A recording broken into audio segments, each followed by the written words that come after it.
Master of Arts in Sharia, major in Judiciary and Political Science. Maliban doon, siya ay natapos din niya ang kanyang pag-aaral sa Jamiatul Awqaf sa Marawi City.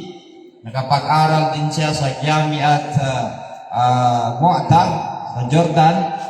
Nakapag-aral din siya sa Jamiat Muhammad bin Saud Islamic University. At marami pang mga achievements, educational achievements ang kanyang natamo. Siya ay magbabahagi sa atin ng topiko patungkol sa ang mga dahilan upang pumasa ang tao sa mundo hanggang sa huling araw. So doon pa lang sa topic, parang binibigyan na tayo ng direction kung ano ba yung magiging direction ng kanyang muhadara. Ulitin ko ang kanyang topic, ang mga dahilan upang pumasa ang tao sa mundo hanggang sa huling araw, hanggang sa kabilang buhay. Bibigay ko sa inyo ang ating muhadir, Sheikh Datulabi Kalunsyang. Pagdatafaddal, siya datuka ma'juran maskura.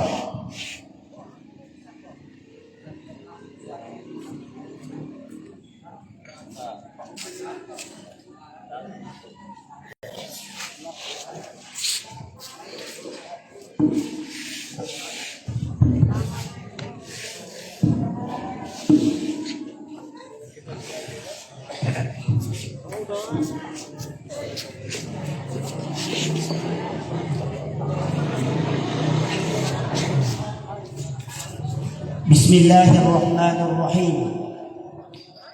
Alhamdulillahi Rabbil Alamin. Wassalatu wassalamu ala Rasulillah wa ba'd. Assalamualaikum warahmatullahi wabarakatuh.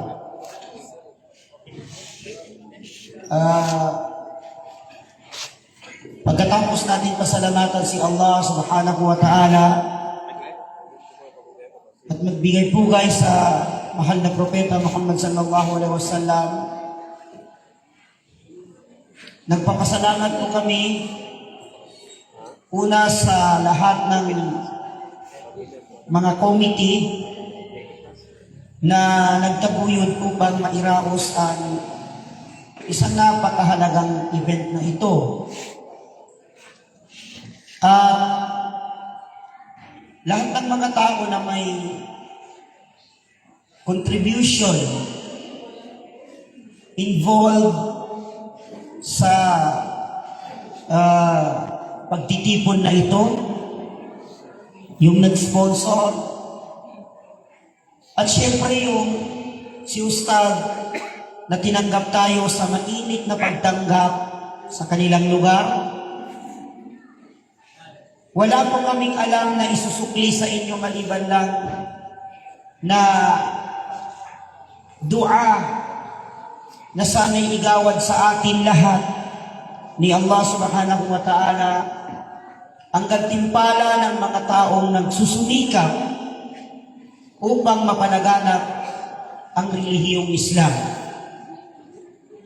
Ano man ang ating nakontribute sa pagtitipon na ito, hindi yan sasayangin ni Allah subhanahu wa ta'ala.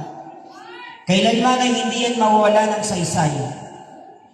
Kaya nga sinabi ni Allah subhanahu wa ta'ala sa hadith na mahaba, hadith Qudsi, sinabi ni Allah subhanahu wa ta'ala, ya ibadi, inna a'malakum hiya uhsiha lakum, thumma uwaffikum iyaha. فمن وجد بالخير فليحمد الله ومن وجد غير ذلك فلا يلومن إلا نفسه. Mga alipin ko, lahat ng inyong mga kawang gawa ay pinangalagaan ko ito.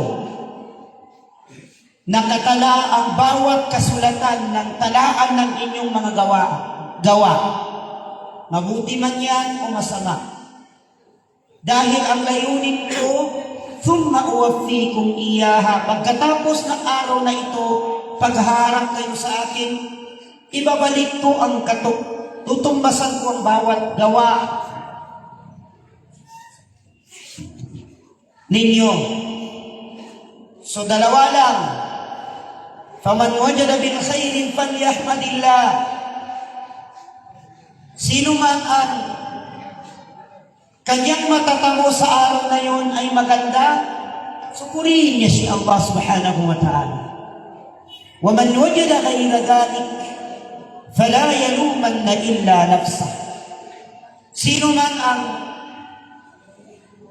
kanyang mata mo ay hindi maganda, hindi mabuti, wala siyang dapat sisihin maliban ang kanyang sarili. Dahil kung ano yung ginagawa natin dito sa mundo, lantad man yan o patago, nagre-reflect yan sa atin at ibinibigay ni Allah subhanahu wa ta'ala ang biyaya or katumbas ng ating mga gawa sa araw ng paghukom. Kaya, ma-mention man o hindi ang inyong mga kabutihan, si Allah subhanahu wa ta'ala ay kailanman hindi niya pinapabayaan, hindi niya pinabaliwala ang mga gawain ng mga mabubuti. Sinabi ng butihing MC kanina ang topiko na gusto kong ibahagi sa inyo ngayong gabi. Ito'y may kinalaman sa kung ano yung mga dahilan upang magtagumpay tayo dito sa mundo at magtagumpay tayo sa kabilang buhay. Bago natin isa-isahin yung mga naisulat natin dito na presentasyon, kung ano ba yung mga dahilan upang tuluyan natin matamasa ang tagumpay dito sa mundo at sa kabilang buhay, alamin natin kung ano ba yung katotohanan patungkol sa tagumpay. Dito pa lang kasi mga kapatid, nagkakaiba-iba tayo ng opinyon. Nagkakaiba-iba tayo ng interpretasyon patungkol sa sinasabing tagumpay o yung sinasabing saada. May mga ilan na sinasabi nila, malalaman mo ang taong nagtagumpay kapag marami siyang pera. Dahil yun naman ang pinapangarap ng lahat. Kung may pera ka, lahat pwede mong gawin. Pwede kang maging celebrities. Pwede kang malagay sa posisyon. Yan yung mga ibang kuro-kuro or mga opinyon ng iilan.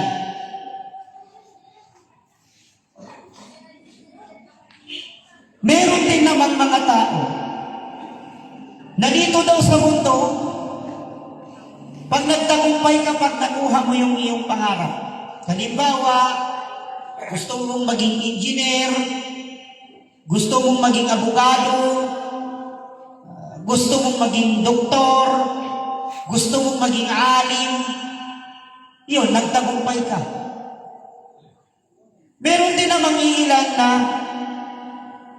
nakukuha lang o nakatamasa lang ang tagumpay sa pamamagitan ng kasikatan, sa pamamagitan ng katanyagan, kagaya ng mga iniinuno ng karamihan. Lahat kong ito ay mga interpretasyon patungkol sa tagumpay.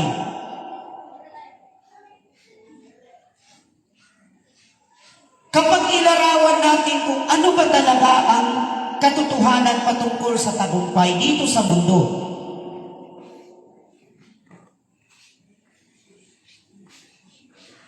dito sa mundo, sinabi ni Propeta sallallahu alaihi wasallam sa isang hadith na riwaya kay Imam Muslim na nanggaling kay Suhaib ar-Rumi, sinabi ni Propeta sallallahu alaihi wasallam, ajaban li amril mu'min, inna amalahu kulluhu khair وَلَيْسَ ذَلِكَ إِلَّا لِلْمُؤْمِنِ إِنْ أَصَابَتْهُ السَّرَّاءُ شَكَرَ فَكَانَ خَيْرًا لَهُ وَإِنْ أَصَابَتْهُ الضَّرَّاءُ صَبَرَ فَكَانَ خَيْرًا لَهُ. Sinabi ni Propeta sallallahu alaihi wasallam, nakapagtataka, kahanga-hanga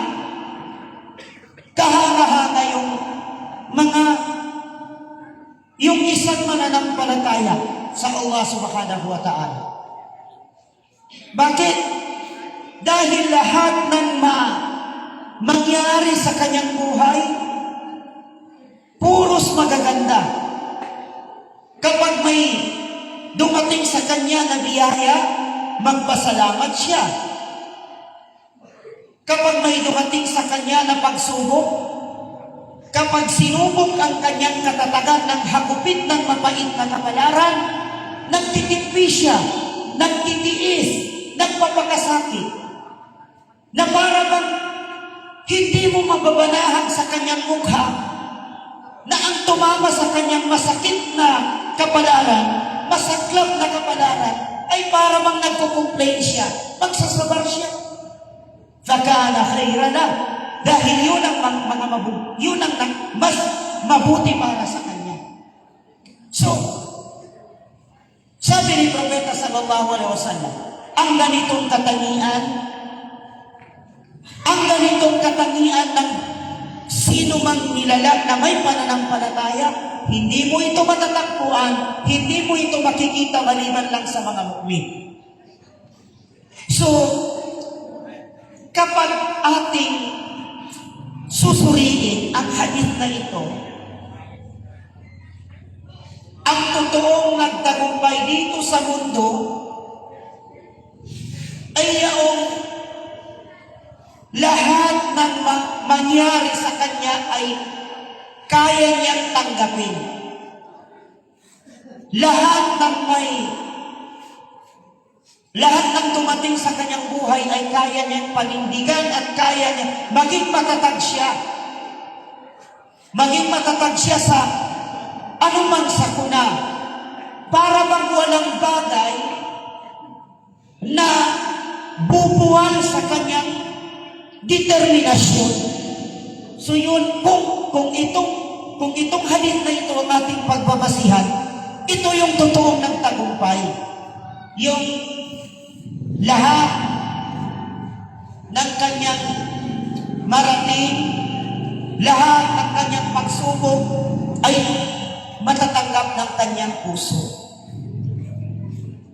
Subalit kaya sinabi ni Propeta Muhammad sallallahu alaihi wasallam, hindi mo ito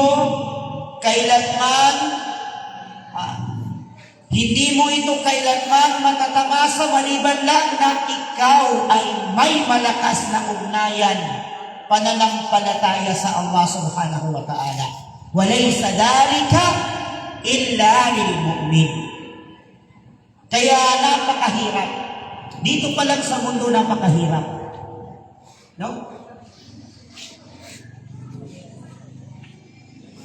Si Allah subhanahu wa ta'ala, sinagot niya ang mga tanong na katanungan ng mga ilan na may kapansanan, pinanganak na may kapintasan. Tinatanong nila, bakit ako nagkaganito? Bakit ganito? Bakit ako pa? Bakit nawala? Bakit dumating ang ganitong kapalaran? Ang banal na Quran ay sumagot at nagbigay panukala upang bumalik sa katatagan ang bawat nilalang na naniniwala sa pagiging hiwaga ng banal na Quran. Ano yung sinabi ni Allah subhanahu wa ta'ala, mga kapatid? Allah a'lamu wa antum la ta'lamun. Si Allah ang higit na nakakaalam, higit na nakakabatid sa lahat ng bagay. Wa antum la ta'lamun, kayo ay hindi nyo yun alam. Kaya nga alam ba ninyo, mga kapatid, may mga nagsabi sa mga ulama ng salaf na kung alam natin kung papaano tayo lulunurin ng tagumpay, ng rurok na tagumpay na ating narating, pipiliin natin na manatili tayo sa mga pagsubok dahil yun ang nakapagpapalakas sa ating pananampalataya. Maraming mga tao, marami sa atin na nung normal lang ang kanilang buhay, Masya Allah, ang kanilang relasyon sa Allah subhanahu wa ta'ala. Subalit, nung pinagkalooban sila ni Allah subhanahu wa ta'ala, ilang kapirasong biyaya,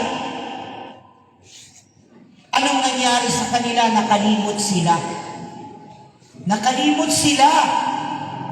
Kaya nga si Allah subhanahu wa ta'ala, ganito niya inilarawan ang mga taong mapagkunwari sa panahon ng mga propeta sallallahu alaihi wasallam. Ganito niya inilarawan. Sabi ni Allah, "Falamma law atana Allahu min fadlihi lanasaddaqanna." Kung bibigyan lamang kami ni Allah subhanahu wa ta'ala ng mga biyaya, ng kanyang mga kahigitan, ng kanyang mga blessing, igugol namin yun sa mga bagay na kagigiliwan ni Allah subhanahu wa ta'ala. Kung magkaroon lang ako ng motor, a-attend ako ng symposium. Kung magkaroon lang ako ng bisikleta, mag-aral ako sa madrasa. Kung magkaroon lang ako ng sasakyan, Masya Allah, gagamitin ko sa pagdadawa. Kung magkaroon lang ako ng mga ilang milyong pera, magpapasimposyong ako. Magpapatayo ako ng mga masjid. Kung magkaroon lang ako, kung mayaman lang ako, pagkalooban lang ako ni Allah subhanahu wa ta'ala ng maraming buhay, ng kayamanan, tutulungan ko ang mga kapuspadan. Tutulungan ko ang mga nag-aaral sa Quran. Subalit, nung ibigay sa kanila ang ganong biyaya, anong nangyari sa kanila? Bakhilubi. Naging maramot sila. Hindi lang maramot, mga kapatid. Pati yung para sa Allah, pinagdamutan nila. Ipinagkain nila ang karapatan ni Allah. Ultimo yung zakah. Ultimo yung zakah na dapat ay hindi yun sa kanila, kundi yun ay para sa mga dukha. Yun ay para sa mga kapuspalan, para sa mga bata na walang ina at walang ama na gustong makasaulo ng Quran. Wala, nakakalimutan nila. Kaya nga, yan ang sagot sa matagal na nating itinatanong sa ating sarili. Bakit sila lang? Samantalang kami, ganito pa rin kami. Yan ang sagot. Si Allah subhanahu wa ta'ala ay sinagot niya, "Wallahu a'lamu wa antum la ta'lamun." Dahil si Allah ang bukod tanging nakakaalam kung ano ang mangyayari kapag ibigay sa iyo ang ganon. Si Allah ang nakakaalam. So, yun ang dahilan, wag natin maliitin or wag tayong mag-complain sa mga bagay-bagay na kung ano tayo.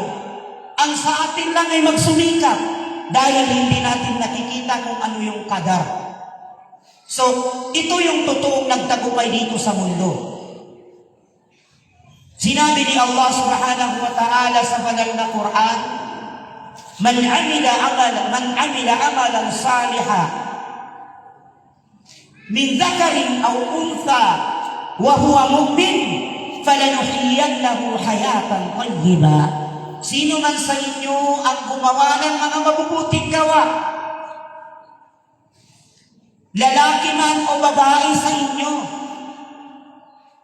wa huwa mu'min, at sa panahon na yon siya ay mu'min, bubuhayin namin sila, sabi ni Allah subhanahu wa ta'ala, ng may katiwasayan. Matatamasa niya ang tagumpay na matagal na diyang inaasam-asam. Subalit, meron ding mga tao na magtanong, kung totoo yan, Ustaz, Bakit yung hindi nagsasala? Dahil yung mga Jamatista, sila yung parang pinagpala. Yung mga kafir, sila yung nagmamay-ari ng, sila yung nakikita natin na maranya, sila yung nagtagumpay. Samantalang tayo, na naglilimawakto, nagsasala ng 5 times a day, ni motor na, wala. So ano yan? Sinungaling ba ang ayat? Hindi. Pero kapatid, siguro mali lang ang pag-intindi mo sa pamumuhay na matiwasay. Kung ang pag-intindi mo sa pamumuhay na may katiwasayan, may kapanatagan o tagumpay ay nakukuha lamang sa mga material na bagay, mag-upgrade ka pa, kapatid. Bakit pala yung si Firaun? Si Firaun, si Karun, na isa sa mga kaum ni Musa alayhi salam, yung susi ng kayamanan ni Karun, alam ba ninyo? Sabi ni Ibn Kathir, tahmiluhu ulu quwwa. Sabi ni Ibn Kathir, ang susi ng kayamanan, yung isang susi lang ng kayamanan ni Harun, hindi kayang dalhin ng isang tao lamang. Dinadala yun ng 10 tao na mga maskulado. Parang mga Arnold yung kanilang katawan. Dahil si Ustad Borhan lang yung dadala, hindi niya makakaya. Ganon kayaman si Harun. So anong nangyari sa kanya? Subhanallah. Tapos sasabihin natin, itong mga mananampalataya na parang napag-iwanan sa mundo, sila yung hindi nagtagumpay. Kung totoo na ganyan ang ating interpretasyon, ano yung masasabi natin kay Ayub alayhi salam? Na 17 years, sabi ni Ibn Kathir sa kanyang kitab na Bidayat wan Nihaya, 17 years nabulok ang kanyang katawan. Subhanallah. Itinakwil sa kanyang sariling bayan dahil nangangamoy ang kanyang katawan. So sabihin natin na hindi nagtagumpay si Nabi Allahu Ayyub. Hindi po ganon, mga kapatid. Tayo, dito sa mundo, magtagumpay ka kapag nakita mo ang kapayapaan sa iyong puso. At hindi mo yan makukuha kung hindi mo dadaanan yung mga dahilan para magtagumpay dito sa mundo. Kaya yun ang pagpapaliwanag ng mga ulama sa hakikatus sa'ada fid dunya. Amma fil akhirah, patungkol naman doon sa kabilang buhay, sabi ng mga ulama, kapag nakapasok ka sa paraiso, Masya Allah, sila yung nagtagumpay. Kad aflahal mu'minun. Katotohanan, ang mga mu'minun, ang mga mananampalataya, sila ang nagtagumpay. Bakit? Dahil nagtatangi sila ng mga katangian binanggit doon sa aya na yun. Pagkatapos na isalaysay ni Allah subhanahu wa ta'ala kung ano yun, nagsasala, nagsazaka, doon sa paghuling aya, ulaika humul warithuna alladhina yarithuna al-firdausa hum fiha khalidun. Sila yung magmamana ng paraiso na Jannatul Firdaus at forever walang hanggan silang maniniraan doon sa Jannatul Firdaus. Ang pinakamasaklap na mangyayari sa isang tao, kapatid, doon sa kabilang buhay, sa kabila ng lawak ng paraiso ni Allah subhanahu wa ta'ala, arduha ka-ardis sama, malawak, walang kasing lawak ang paraiso.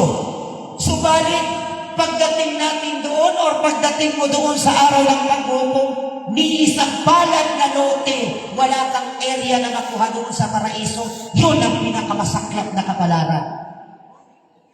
So ano-ano yung mga dahilan, mga kapatid? May mga ulama na nagbanggit ng mga dahilan para magtagumpay sa mundo at sa kabilang buhay. Una, silahul aqidah. Ito yung una. Silahul aqidah. Correct. Wasto ang ating paniniwala sa Allah subhanahu wa ta'ala. Yung ating aqidah, kung paano natin pinaniniwalaan si Allah subhanahu wa ta'ala, dapat tugma kung ano yung sinabi ng banal na Quran at hadith ng Propeta sallallahu alaihi wasallam, na yung pag-unawa sa akida ay naaayon sa akida ng salaful ummah, kung paano ito naunawaan ng mga sahaba ridwanullahi alaihim ajma'in. Sa ganitong kalagayan, kayo ang magtagumpay. Sinabi ni Allah subhanahu wa ta'ala sa banal na Quran, alladhina amanu wa lam yalbisu imanahum bidhulmin ulaika lahumul amn wa hum muhtadun.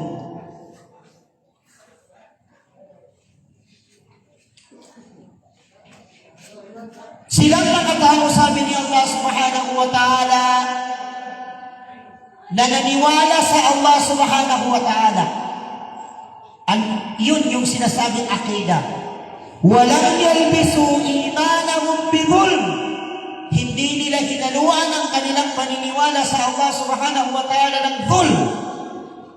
Ang dhulm dito, sinabi ni Abdullah ibn Mas'ud radiyallahu anhu, ang maana o ang ibig sabihin ng dhulm dito ay shirk.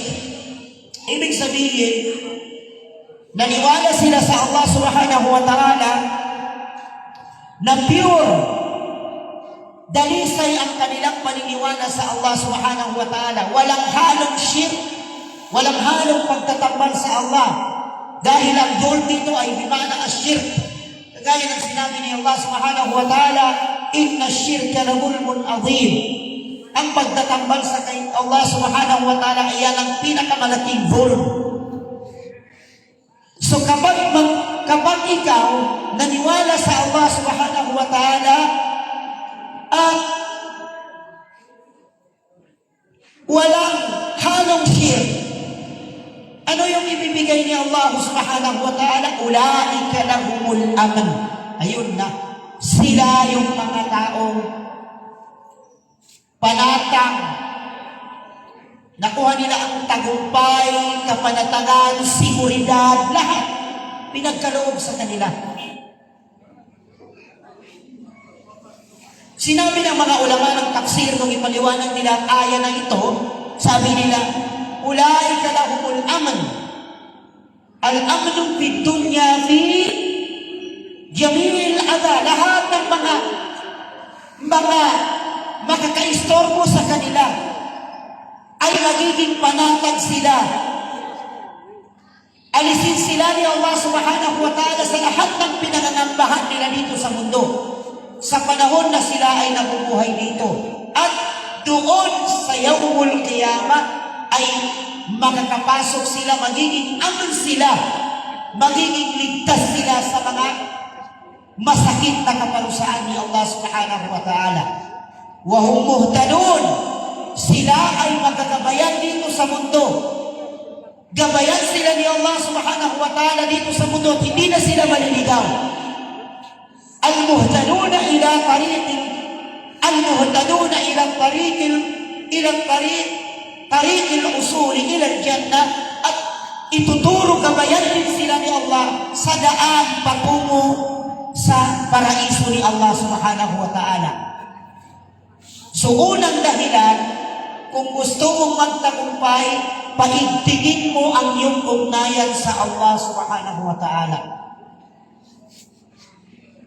Kaya nga, si Salih Al-Fawzan, sinabi niya, hakikatus sa'ada la yahsuluha illa bitahqiqit tawhid.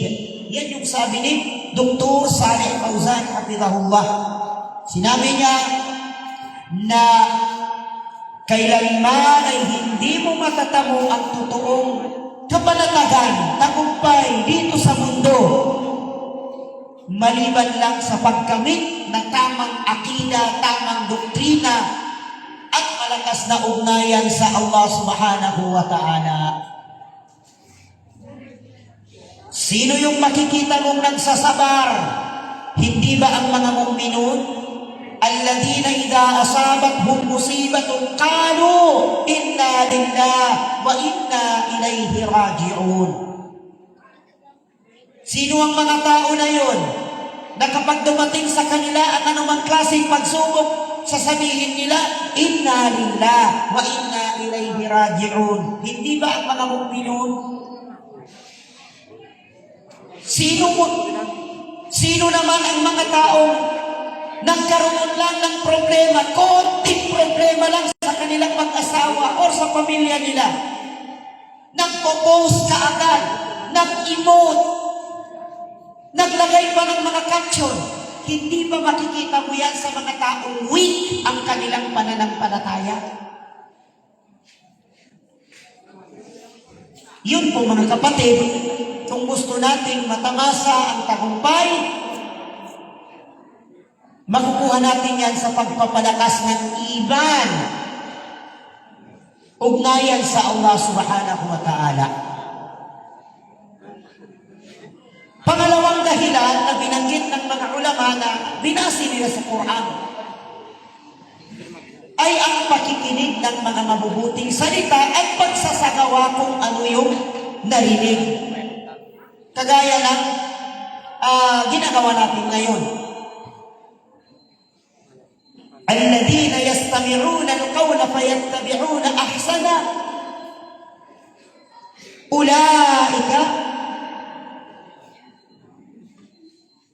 Alladhina yastami'una al-qawla fayattabi'una ahsana. Ulaika hadahumullah wa ulaika humul muflihun. Ayun. Yung mga tao na nakikinig sa mga mabubuting salita,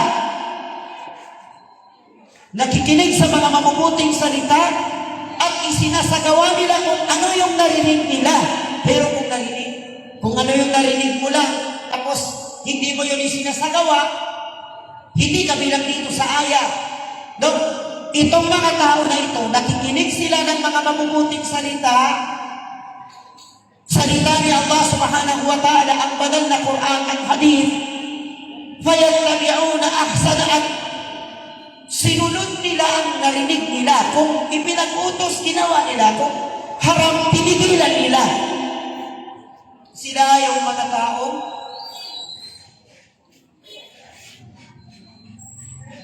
ginabayan ni Allah subhanahu wa ta'ala. Wa ulaika humul muflihun, at sila yung mga taong nagtagumpay. So kabilang pala, kung gusto mong hanapin ang tagumpay dito sa mundo, palagi kang makinig sa mga muhadara. Palagi kang makinig sa mga lecture, Islamic lecture. Subalit kapag kada buwan, kada isang taon, wala kang naririnig, dahil ang puro lang dumadaan sa FB mo, sa cellphone mo, ay mga bagay na walang katuturang maghihina at hihina ang iyong pananampalataya. Kabilang pa sa sinabi ng mga ulama na dahilan para makamit mo ang tagumpay dito sa mundo ay al-imanu bil qadri wal qada, paniniwala sa takda ni Allah subhanahu wa ta'ala. Kapag maniwala ka sa mga itinakda ni Allah subhanahu wa ta'ala, yun magiging panatag at tagumpay ka dito sa mundo. Kaya nga sinabi ni Allah subhanahu wa ta'ala, sinabi ni Propeta sallallahu alaihi wasallam sa halip na nariwaya kay Imam al-Bayhaqi, sinabi ni ng Propeta, warba bima qasama Allahu lak takun aghnan nas. Tanggapin mo kung ano yung itinakda ni Allah subhanahu wa ta'ala sa'yo. Takun aghnan nas, sa kalagayan yun, ikaw ang pinakamayamang tao sa daigdig. Tanggapin mo kung ano. Huwag kang mag-stress. Iwasan mo yung inggit. Iwasan mo yung walang may stress ka lang sa inggit. So yun ang kabilang sa mga dahilan para magtagumpay ka mundo, dito sa mundo at sa kabilang buhay ay tanggapin mo kung ano yung itinakda ni Allah subhanahu wa ta'ala. At ang panghuli na babanggitin natin dahil marami pang magsalita, kanina pa nag-alarm ng ating oras, ay ang pagkatakot sa Allah subhanahu wa ta'ala. Alam natin na si Ramadan ay isa sa tinuro niya na ito ay kung paano tayo matakot sa Allah. So ang mga taong matakutin sa Allah, sila yung magtagumpay dito sa mundo at sa kabilang buhay.